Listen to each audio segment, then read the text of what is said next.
Welcome to the Micropod presented by 101 Media, where you learn one thing in 3 minutes. Aaron, what you got for me this week? Yeah, so I've been watching Beast games. The MrBeast. The MrBeast. From the YouTube. Amazon gave him a ton of money, and he started his first show on a streaming service. So is this the first YouTuber to get a streaming deal? I don't think it's the first YouTuber to get a streaming deal, but it's the first, massive deal. Definitely the first deal of this size. Other YouTubers have gotten streaming deals, and it just hasn't gone over really well. Mm-hmm. And I think that's why it's taken a while for someone as big as MrBeast to get. Or want to take the deal to make it even worth his while as well, yeah. I'm sure. There's tons of articles online, and everybody's talking about it, and there's a lot of controversy over it. I mean, there's been controversy the last year about MrBeast a ton. In general, because of some of his content and the way he's gone about making some of his content, and people talking about him taking advantage of people or things like that. Whether you agree or disagree with that doesn't really matter. Just the fact that he's been kind of in the spotlight a lot in the last year. One thing that I've noticed that's interesting, it's the highest performing thing on Amazon. Rotten Tomatoes gave it a 13%.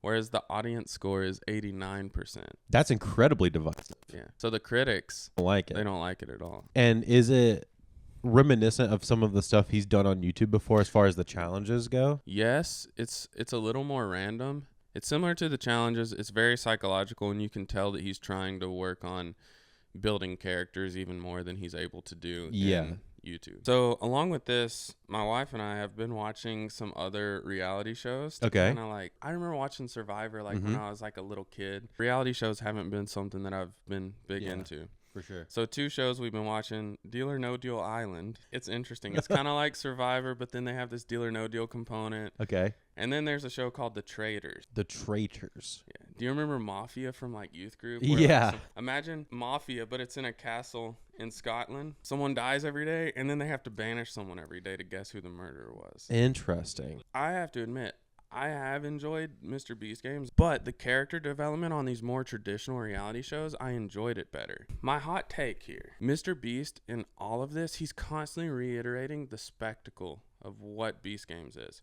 1,000 people, largest cash prize of any game show of all time. Even though it's a series, a 10-part series, and his goal has been to create character development, to me, spectacle doesn't overshine good storytelling. Oh, yeah, I would definitely agree with that. And it is a testament to his entire YouTube career is spectacle. Traditional television is generally geared more towards story and less spectacle. The tried and true nature of what works there. On the Colin and Samir show, he mentioned that in the future, he doesn't want to do 1,000 people, so he wants to take that spectacle away, if assuming there's a season 2 on Amazon. But yeah, spectacle does not outshine good storytelling.